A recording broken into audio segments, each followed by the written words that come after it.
I want to talk a little bit about how we think about innovation at Amazon.com and give you a couple of examples from the world. This is the wiffle ball, and the guy, his name is David Nelson Mullaney. And in 1953, he took a Coty perfume package, and out of frustration because his son had broken a window with a regular baseball, and created the wiffle ball. His son named it. This woman is named Betty Nesmith Graham. And she is, you will know of her accomplishment in just a moment if you don't recognize her name. But she was an executive assistant in the time when typewriters transitioned to film cartridges from ink ribbons. And she was very annoyed. She was a great executive assistant, but she was a rather poor typist. And she was annoyed by her inability to erase her mistakes with the film cartridges. So she invented liquid paper, which after, she did this in 1956. And in 1975, she sold liquid paper to the Gillette Corporation for $47.5 million. So she did pretty well with her innovation. And by the way, it was just white paint. So there was no, she's a very, very clever person because there was no, special chemistry involved here. This was not a high-tech solution. But an extraordinary observation of a problem and a solution. Now, sometimes people see the problem, and the problem is really annoying them, and then they invent a solution. Sometimes you can work this from the backwards direction. And in fact, in high tech, I think a lot of the innovation sometimes comes from this direction. You see a new technology or there's something out there, some new understanding in the world, and you work backwards from a solution to find the appropriate problem. Carbon dating is a little bit like this.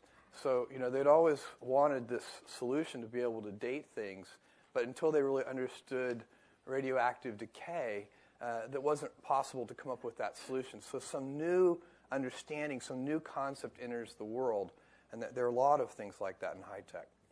Another critical ingredient for anybody who would be innovative is persistence. And there are many examples of people being persistent in the world in order to make something work. This is one of my favorites. WD-40 was a small team, a small company of 3 people, got a government contract to develop some kind of coating that they could put on the skin of Atlas missiles while they sat in their silos to keep them from rusting. And they worked on this for a long time to find this right compound that would do this job, and finally did it. Now, it turned out that the Atlas missile market was a fairly small one. So the company wasn't really able to make much progress. Now, what does WD-40 stand for? It stands for Water Displacement 40th Attempt. And that's the name right out of the lab book when they did all this work to invent WD-40. So when they properly recognized the size of the Atlas missile market, they started to think about a different business plan. And the company was called the Rocket Chemical Corporation.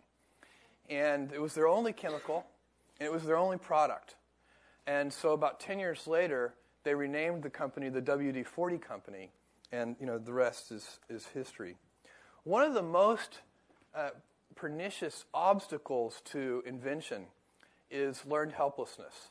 So people get the problems that you encounter, if you encounter them for a long enough duration, humans, and actually biology in general, but humans in particular, are so remarkably adaptive that we pretty soon see right through the problems. We don't even notice them. And so great inventors and people they're very good at, ordinary things bother them. They wake up every morning and take a shower and they think, this shower is terrible. But it's very difficult to do that, to kind of push through this learned helplessness. You get used to something. Here's an example. This woman is named Mary Anderson. And Mary invented the windshield wiper. Let me get Mary's paper out here. Oh, well. I don't know the story well enough. But Mary this was around 1913, and cars didn't have windshield wipers. In fact, when it rained, people would pull off to the side of the road, and they would take a rag and clean the windshield off, and they'd drive another mile and repeat this process. And they thought nothing of this. And Mary, looked at this, and she said that it's ridiculous, and that there must be a better solution than stopping every so often and cleaning off your windshield with a rag. And so she invented the windshield wiper, and she was roundly criticized that this was a ridiculous thing, and people had all sorts of reasons why it wouldn't work, primarily that it would be a huge distraction for drivers to have this thing going back and forth in front of them. But she persisted, and this happened very quickly. Within 10 years of her invention of the windshield wiper, they were standard equipment on all cars. So it was one of these things that, it actually, even though people poo-pooed it, once they tried it, they're like, not having to stop every mile with a rag is actually a pretty good idea. And so Mary definitely got the last laugh. And this is one of my favorite inventions and a fantastic example of learned helplessness. Toilet paper was invented. And people, let's see, the year, this is in the mid-1800s. A guy named Joseph Gayetti, 1857, invented toilet paper. This is the first toilet paper. It's hard to read, but it says, many people have wooed their own destruction, physical and mental, by neglecting to pay attention to ordinary matters. Rarely in an advertisement does one find such a profound statement.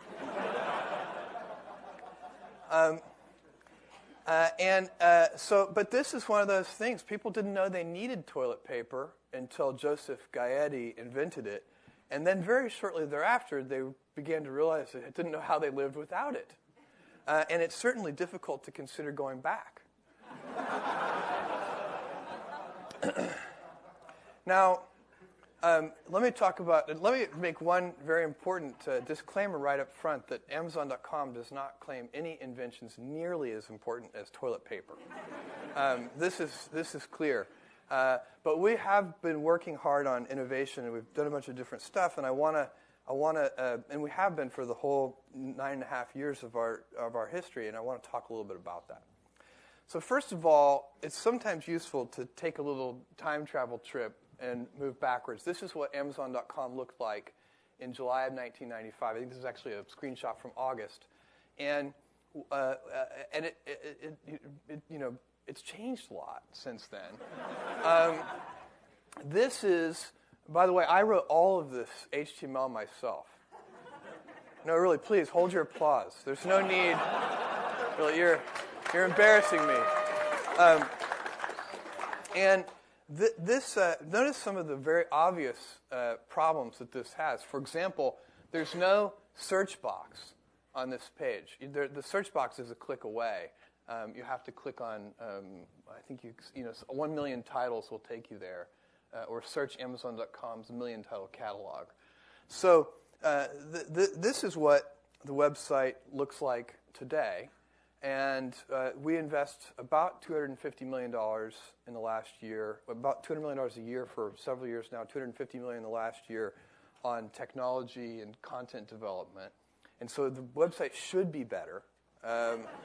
These are significant sums of money. The company has generated over the last 3 years $950 million in free cash flow in the context of investing $650 million in technology in that same period of time.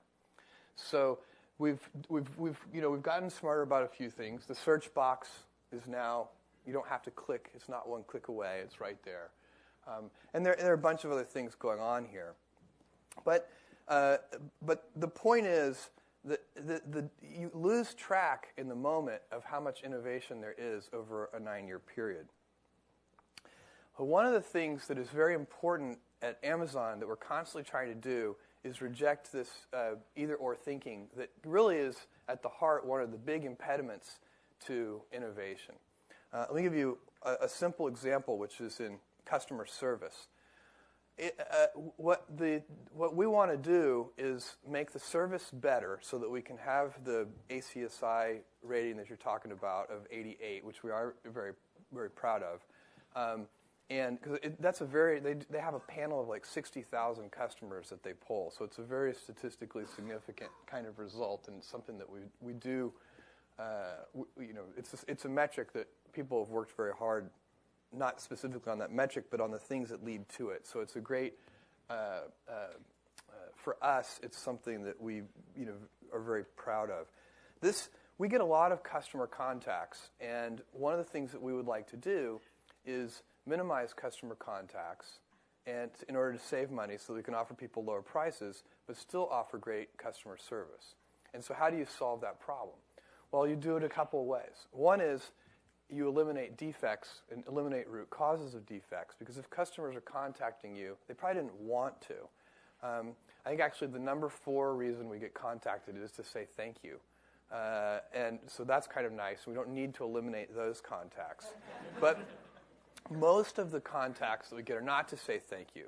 They, sometimes come in all capital letters. So if you can eliminate the defects, you're going to save money because you're not going to have to handle the customer contact at all, and you're going to improve the customer experience. So there's no trade-off in reducing defects. And the closer you reduce defects to the root cause, the more that's going to be true. You're going to both improve the experience and save money. No trade-off. But the second thing that we did is build customer self-service. And this is this is the page where you go to do customer self-service, and we let people cancel their own orders. We let people consolidate orders and do all sorts of things, and change their shipping address and so on, and check on the status and when is my thing going to arrive, et cetera, et cetera. And that has really empowered customers. And what you find is in other industries like the hotel industry, Embassy Suites often wins the best customer service award in hotels when they poll heavy hotel users. And of course, the secret to Embassy Suites winning that is that they don't actually have any service. It's all self-service. And so people, when they're serving themselves, think the service is terrific. So you have the buffet out, and if the buffet is out and the food is free, so you just take the food and you leave, there's just not much that can go wrong. And that really helps. So that's something that we've worked hard on, and it's an example of rejecting either-or thinking. And we have been able to reduce contacts over the last 7 or 8 years by 85%, which is a huge reduction. And that level of that driving down contacts per unit continues. The other thing you have to do if you're going to innovate, and that we try to do at Amazon.com, is maximize the rate of experimentation. So, and if you're going to do that, you have to make sure that your cost of doing experiments is low. If your cost of doing experiments is high, then you're only going to get to do, the company is only going to do a few experiments per year. And if you're doing a few experiments per year, you're going to have to do some kind of global prioritization to see which kind of experiments you can do. And that's going to have a couple of downsides. One is you're not going to do much experimentation. But the second is that the best, most inventive people in your organization are going to become frustrated because they're going to have to get, ultimately, if Amazon could only do 3 experiments a year, then if you wanted to do an experiment, you'd have to get my permission to do it. And I'm not scalable. So that is going to put a huge impediment in the way of invention.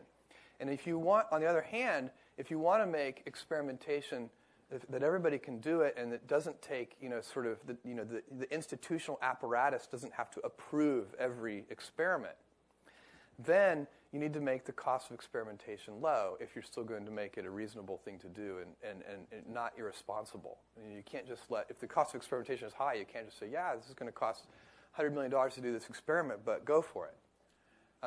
So getting that cost low is key. And one of the things that we've done over the years is put a lot of effort into making sure that our infrastructure and the framework that operates our website and other parts of our business really make it easy for people to do experiments in a self-service way without coordination with the institutional apparatus. One of the great things about operating on the web is that you have so much the ability to collect data. And many things that in the physical world, because the cost of experiment would be high, you have to use judgment to decide those things. You have to use intuition to judge those things because you can't do the experiment at realistic cost. So you end up having to argue over it. And on the web, you can often just know the answer. So, a simple example, this was a control, this page, and you'll see the difference here. A new line is going to pop up. Want it delivered tomorrow, May 5th, order in the next 2 hours and 53 minutes, and choose one-day shipping at checkout. So this is an experiment we did about a year ago, and 50% of the customers saw it this way, and 50% of the customers saw it this way. And you can just literally measure the impact that this has on all sorts of important metrics, first and foremost, sales. So you can see just telling people that they should order in the next 2 hours and 53 minutes increase sales or decrease sales. And by how much? And is this worth doing? And is it worth pushing harder on? And so on and so on. So being able to do that kind of experiment and not having it be a big deal is really wonderful. Here's another example, an even simpler example. This is, customers who bought this also bought something that we're well known for. And this has been improved over the years dramatically. Here's a small example. This was tested too, although it's not the one I'm showing here. Is we added series to it so that here's an actual individual DVD, but here's series from different things. That was a successful experiment, so it stayed. One of the experiments that we ran with this customers who bought this also bought was it seemed very intuitive that if this works well, then adding images might make it work even better. So we added images. Turned out that it didn't make it work better. It made it work worse. And even though that's a little counterintuitive. I mean, to me, I can see it both ways, but that's kind of the whole point here. You have your a priori guesses, but then you actually validate them with real data. Here's another try at images. Since when this one didn't work, people said, well, maybe it's too clunky, maybe it's pushing things down below the fold. So this one was tried, but it also didn't work as well. So we stuck with this one. The other thing we try to do at Amazon.com is have a customer-centric obsession instead of a competitor-obsessed point of view. And by the way, it's not clear in all companies at all times that this is the right strategy. Competitor focus and, in fact, close following strategies can be very effective in certain business environments, and there's certainly nothing wrong with that. But in our industry, and given the DNA that we have inside the company, the kind of people that we've attracted over time are people who like to invent, people who like to pioneer. So we have the wrong culture to be close followers. So there's part of this that we are what we are, and we kind of have to stick with that and make the best of that. I actually think in our space, this is also very handy because the rate of change in the online world is so rapid that close following doesn't work as well as it might in a more stable industry that changes more slowly over time.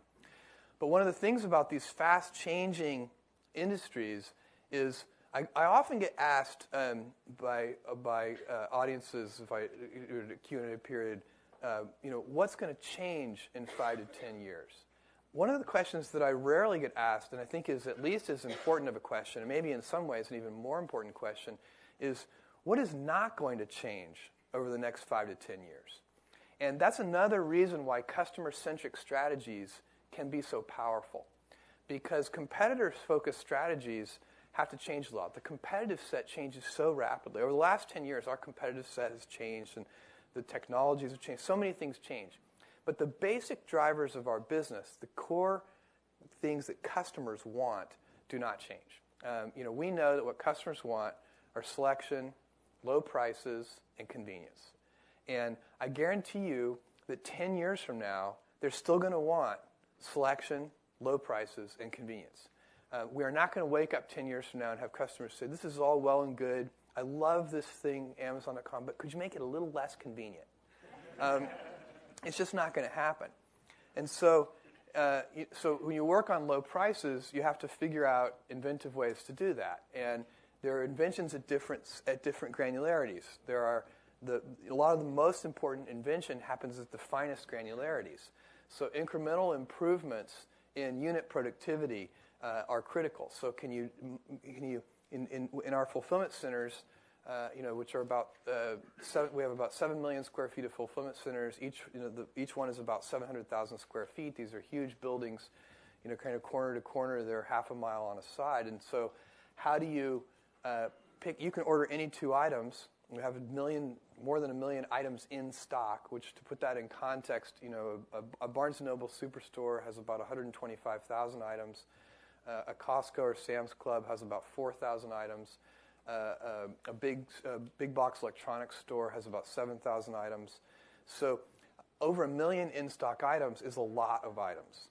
And you can order any 2 of those items, and before 6:30 p.m. Eastern Time, if you order them before 6:30 p.m. Eastern Time, we will ship them that same night. So, and those 2 items might be on opposite sides of this big fulfillment center. So there's a tremendous amount of work and very sophisticated computer algorithms that go into optimizing the pick paths so that we can pick those items and get them into the same box at low cost. It's easy to do that if you're not worried about optimizing cost. It's very difficult to do that if you are concerned about optimizing cost. So those kinds of incremental improvements, taking those pick path algorithms and making them modestly better and doing that every day. And the key to doing that kind of invention is to make sure that you have small, separate, empowered teams that aren't subject to a bunch of dependencies in the rest of the organization. They know what they're trying to achieve, and they go about making those incremental improvements day in, day out, month in, month out. They have to be able to answer the question, which and it's amazing. You'll find that this is very common in the business world, that people often cannot answer the question, how do you know whether you're getting better or not?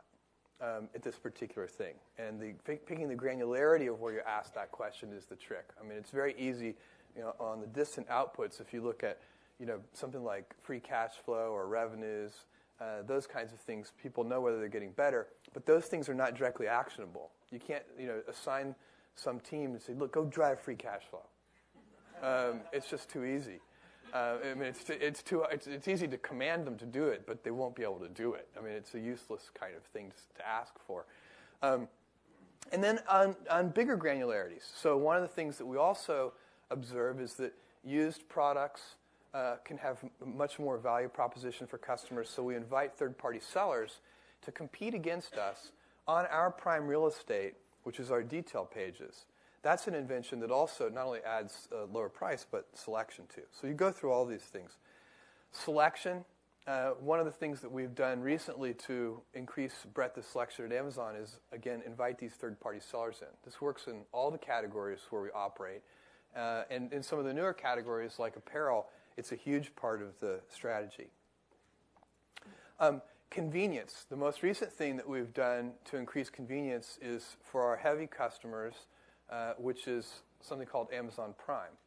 And Amazon Prime is we only launched this a week ago, and it is a $79 flat fee membership. You pay $79 a year, and you get 2-day shipping for free. And that is the idea here is to take what might be an indulgence for people, getting next day air shipment or second day air. Next day air is just $3.99 an item once you're a member. And take something that they might perceive as an indulgence, transform it into a fixed cost, and then once people can view it as a fixed cost, they say, well, why not have 2-day shipping on my items? And so for a certain segment of customers, this is a very attractive proposition. And it's specifically for that segment of customers where convenience is most valued. So, there's another segment of customers who are completely happy to wait 8 business days for the products. They'll use our Super Saver shipping offer, which is free. All they have to do is meet a $25 order hurdle. So they're perfectly willing to save a few things in their shopping cart until they can meet that order hurdle. They sort of manage that. It creates a little bit of mental overhead for them, but they're okay with that. And so that becomes a great value proposition for them. And there's another set of customers who think about this completely differently. They hate the fact that there's this $25 order hurdle. They want to be able to buy, one thing when they see it, get it done, have it come. They want it to come fast. They don't want to have to think about it. They don't want to have to try and optimize shipping costs. And in fact, one of the things that happens for that kind of customer too is there's a kind of cognitive dissonance or guilt that gets set up in their head. Since they can get the shipping for free, they feel like they should be getting the shipping for free. And so even though maybe for them that's not actually a rational economic consideration. This is another convenience-oriented feature that's been on the website for a couple of years now. It's Instant Order Update. And this reminds you that you've already bought something. And we get feedback from customers all the time. This is something that we measured, tested very, very carefully, and it reduces sales. There's just no question about it that in the short term, it's a statistically significant way reduces sales. And so we overruled that with judgment and said, even though we can't do long-duration longitudinal tests in time, like a drug company would do to test for toxicity and that kind of thing, where they do like a 10-year test. Those tests are just so expensive to do. We're going to make a intuitive bet that having this thing that reminds you that you already bought something will be so beloved by customers that it'll be one of the reasons they like Amazon.com. And so, and in fact, we do get tremendous anecdotal response back from customers saying they love this feature. Little, thank you notes saying I was about to buy the same music CD that I bought a year ago. And this is very real. I don't know, some people are more organized and have better memories than others.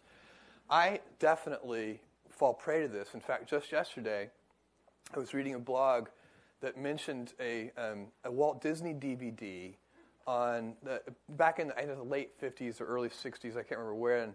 Walt Disney was very interested in space, and he hired Wernher von Braun and did a whole series of television specials about the exploration of space, starring Wernher von Braun. And these things have been collected on a DVD, and I read about this on this blog, and I thought, my God, this is so cool. I have to buy this. And so I went to Amazon.com. Actually, they were an associate, and so they had a link handy for me, and I clicked right through to the detail page, and there was my instant order update. I had bought it a year ago. And I've never watched it. I bought it, and I must have, put it somewhere, and so now I'm going to go search for it. This is a real one, too. Drew, who's sitting down here, told me that he almost bought these earrings for his wife a second time. And is that a true story? So I think in that case, that was really a valuable service. Another convenience-oriented feature is giving people high-quality product information right on the detail page. And one of the great things about this is a piece of the detail page for the Segway, and it explains in great detail how the Segway works. And one of the great things about the online model that we use is that a lot of our best customer experience is a fixed cost. So if you have enough scale, if you have, so in the last 12 months, we have these 47 million customers who have purchased from Amazon.com. And if you have 47 million customers, you get to amortize that the cost of all this content across that very large customer base. And so there's a sense in which you can have your cake and eat it too. If you look in the physical world, at physical world retail stores, the kind of high-touch customer experience stores cannot have the lowest costs. And the reason for that is that those stores, the things that generate high-touch customer experience in the physical world are variable cost things. So when you double your sales, you double those costs. our model, when you look at this kind of content or any of the software features that we provide, at Instant Order Update, it's, somebody has to develop that and maintain it and make it work. But it would cost us the same to do that development if we had 1 million customers as it does if we have 47 million customers. So that aspect of our model, that we get to transform customer experience into a fixed cost instead of a variable cost, is really a key. It's underappreciated aspect of what we do. Now, this is also, for any company that wants to be innovative, absolutely critical thing to do, which is to not be distracted when people tell you that this is stupid and isn't going to work. And people are well-meaning, and entrepreneurs, and I've used that term in the most broad way, people who are building, people who are inventing, have to have this combination of stubbornness and flexibility. And the trick, of course, is knowing which to use when. But what you cannot do is be distracted by the outside world. You have to stay heads down, focused on customers, and not let external events distract you. And Amazon is a very good case of this. This is December of 1998. And actually, this is a phrase that, and I think Rob is in the audience, but this is not you, Rob. You didn't write this. But this is a case of in 1997. Forrester Research coined this term, and Barnes & Noble had just launched their online store, and I thought that Forrester had a very good point. They were saying, Amazon is this 2-year-old company.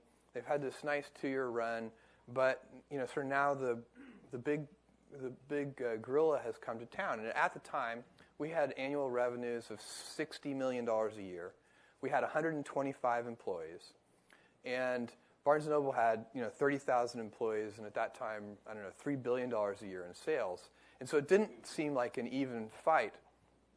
And they coined this term Amazon.toast, and it was widely picked up, and and it did bother. There's one feedback loop here that has to be managed, which is you have to make sure that that you have some all-hands meetings and that you communicate to employees what they should they be worried about this or shouldn't they be worried about this.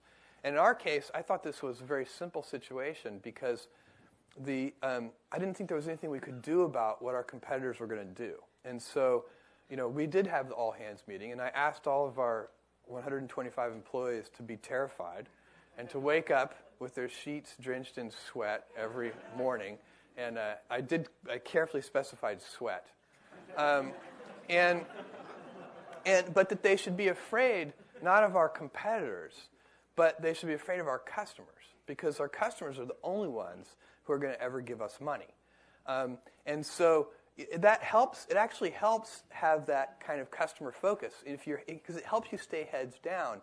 You don't get worried about what your competitors. Your competitors are going to do what your competitors are going to do. You can watch them. You can learn from them. But you can't let them set your strategy. You have to do what you're going to do, and you also can't let the media set your strategy. But you do see that happen. You can't let Wall Street set your strategy either. This is a year after Amazon.toast. This is May of 1999, I've always been amused by this, but I'm comfortable being misunderstood. But this, I have to tell you, my mom really hated this. This really bothered her. She was so pissed off about this. She just didn't like that caricature. It really bothered her. So, but anyway, you just have to ignore those outside influences. You can listen and kind of try to see if there's any kernels of truth that you can take and adapt. There's no reason to have a siege mentality. But those are the kind of reactions you see. You either see that people enter this sort of siege mentality with respect to external factors, or they're too responsive to these external factors. And the reality is, you have to take it with a grain of salt and re-examine your strategy, make sure that you really believe in it, it's the right one, and stick to it. That's the only way you can invent. Because invention always leads you down paths that people are going to think are weird. It's sort of obvious. This is that ACSI score. And it's actually 4 years running that we've had this highest score. So one of the things I mentioned is with the carbon dating and what happens in the online is in tech in general is you get so much change, and you have to sometimes look at the change and see what you can invent. So one of these things is Moore's law, which is remarkable, and its variance for bandwidth and storage. But if you look at disk space costs as an example, disk space is 30 times cheaper today than it was 5 years ago. And so, that's just what happens when things get twice as cheap every year for 5 years. And humans aren't good at thinking in those kind of, exponential terms. But this is really a big deal. And if you were to picture a physical store, when things change that rapidly, it actually creates a problem. You have to figure out, what are we going to do with all that disk space? Because it's not, you can't just pocket the cost savings. You don't get enough value out of that. You have to say, well, if we can use 30 terabytes of disk, and that's a reasonable thing to spend money on now, what could you do that would actually benefit customers that use this 30 terabytes of disk? And one of the things that we did was Search Inside the Book, which uses about 30 terabytes of disk, because we keep the full images of all the pages, and we now have over 200,000 different books that are completely searchable, and you can view the actual images of the books.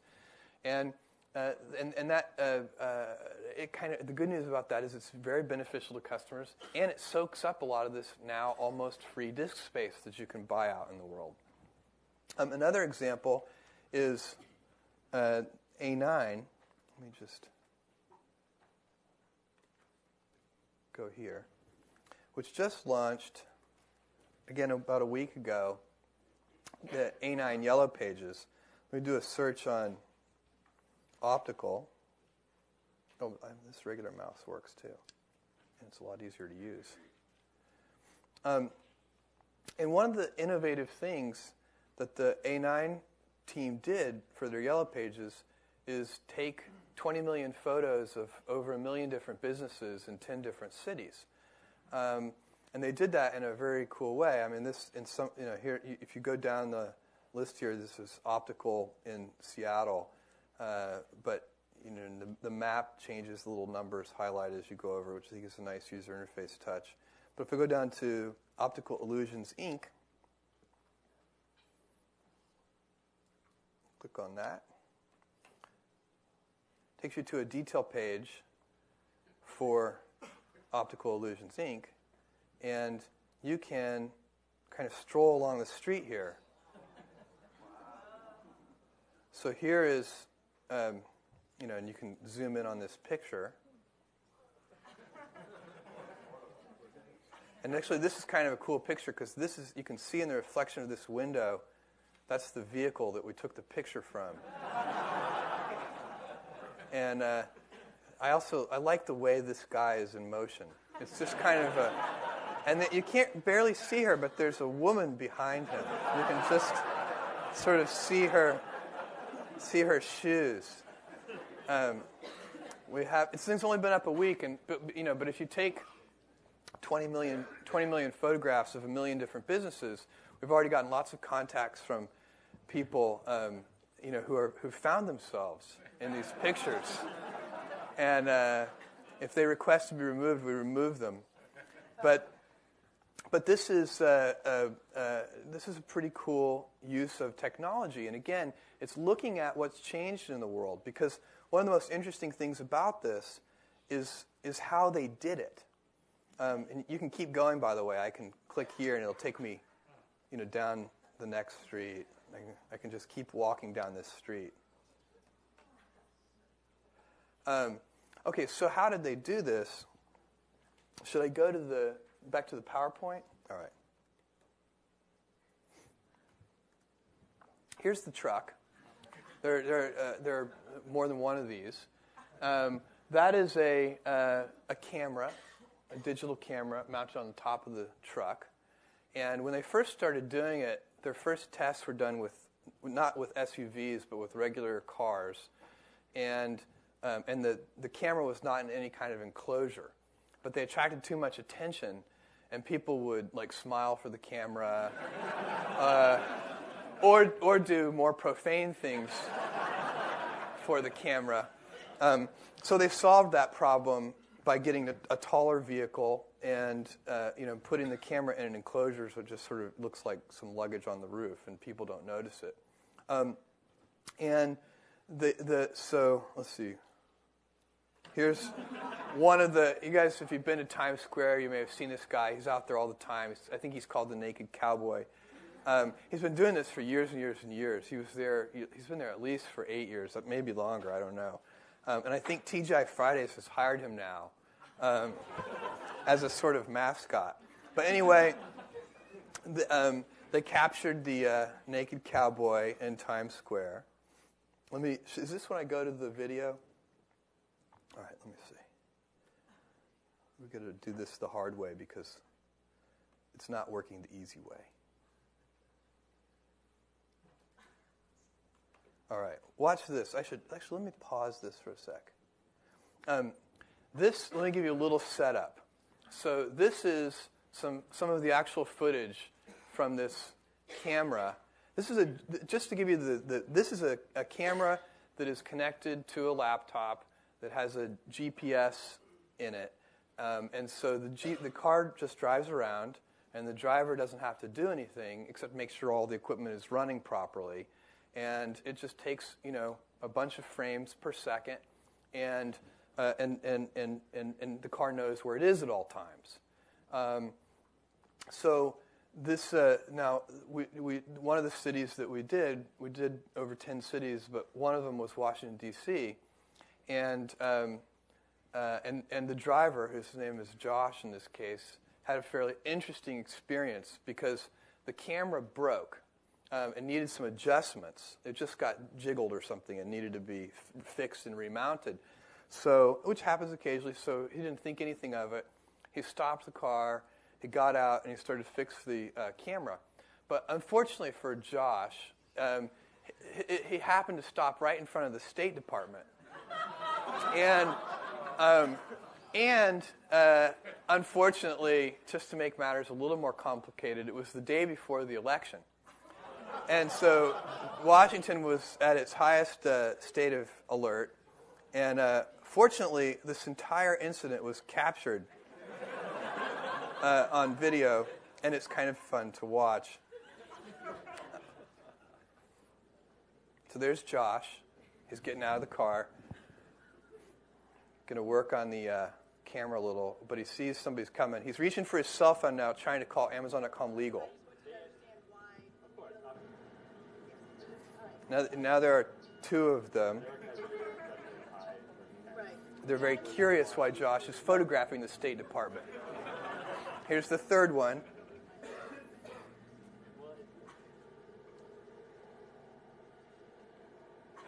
Here's the fourth one.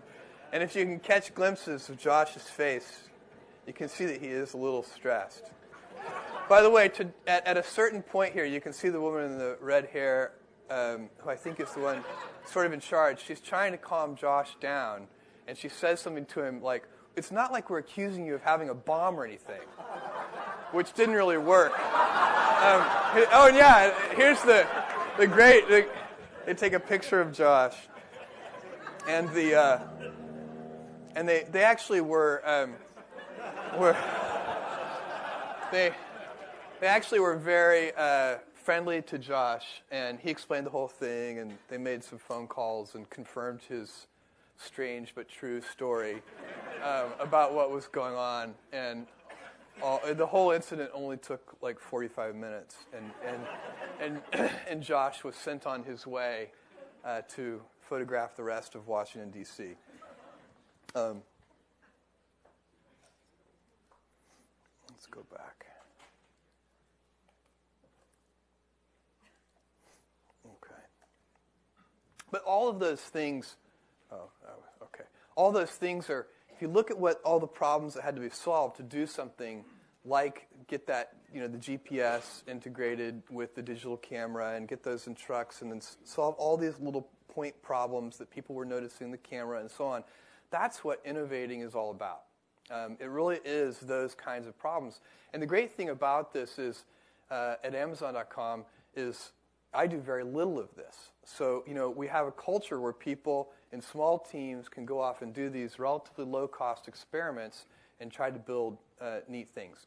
If you want to have an innovative company, the single most important thing, even ahead of minimizing the cost of experimentation, is to make sure that you're selecting the people correctly on the way in. And so you need to hire people who like to build, who like to invent, and you need to make sure that they like to do that at all granularities. Sometimes you come across these people who are only interested in inventing at the grandest sort of whiteboard level, and they actually can't make progress in the real world. They're unwilling to figure out how to mount the camera on top of the truck. And mounting the camera on top of the truck turns out to be incredibly important. This is, I've mostly included this slide to demonstrate my true pedigree as a geek. This is me in 4th grade. Most of you in this room are far too young to recognize that device that I'm sitting in front of. But I was, I'm one of the only people I know who had access to, my age, who had access to a computer in 4th grade. The school that I went to in Houston got this, a company donated this teletype and also donated some excess mainframe time-sharing time that they had. And so we got this thing one day, and none of the teachers knew how to use it, and nobody knew how to use it, but it had manuals. And that phone receiver, it's called an acoustic modem, and you actually put it's a 300 baud modem, and all the programs were stored on paper tape, which you punch holes in. And me and about 3 other kids started staying after school and learned how to program this mainframe computer and store our programs and our very primitive programs on paper tape. And that went on for several months until we discovered that the mainframe was pre-programmed to play Star Trek. And pretty much that's all we did with the computer after that. We would stay after school. The teachers were like, boy, these kids just love computers. It was this really cool Star Trek game where, it's all done on this teletype on paper, and it would print a little, I think it was a 9x9 grid, and somewhere in that 9x9 grid, an asterisk would be a star, and a plus sign would be a Klingon ship, and you had to it was a simulation game, and you had to you had limited resources, you had only so much power, and you had to decide how to allocate that power between shields and engines and phasers, and it was actually unbelievably fun. And but you've got to find people who are passionate about building. This is our first employment ad at Amazon.com. We posted this on Usenet, and we asked for exactly what we wanted. The technology, computer science people, and business people who are interested in technology have always been most important. So you must have experience designing and building large and complex yet maintainable systems, and you should be able to do so in about 1/3 of the time that most competent people think possible. And by the way, as a total aside, you'll see that the name of the company at the time was Cadabra. That was the first name of the company, and Cadabra was a terrible name because while driving across the country, as my wife driving, I called an attorney in Seattle and asked the attorney if he could incorporate the company so it would already be ready by the time we arrived. And he said, sure, this is no problem. By the way, this attorney was my friend's divorce attorney. So this wasn't like Wilson Sonsini or anything. This was, so he said, sure, what do you want the name of the company to be? And I, was all proud of myself for having anticipated that question. And I said, Cadabra. And he said, cadaver? And I thought, I knew right then that my name choice was not going to survive for long. I was like, no, cadabra, like abracadabra. And he was like, oh, okay. So he, about 3 months later, we changed the name to Amazon.com. And that was chosen because it started with the letter A, and at that time, all of the lists online were alphabetized, and it was also, the domain name was available, and it worked internationally, and it was short and easy to spell, so there were a whole bunch of good features of that.